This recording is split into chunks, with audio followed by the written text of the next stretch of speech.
Who's there? Interrupting cow. Interrupting cow who?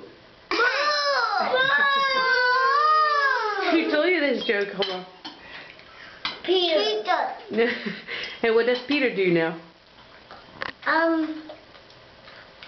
He was a jump down another empty.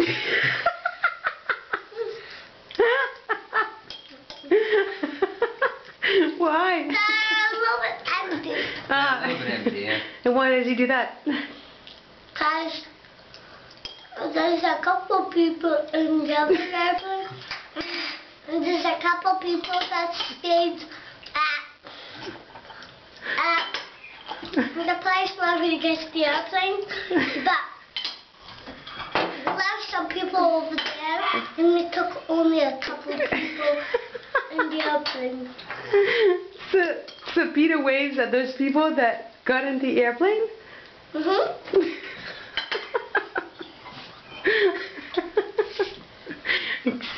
Could you say thank you, Peter, for your good jokes? Thank you, Peter, for your good jokes.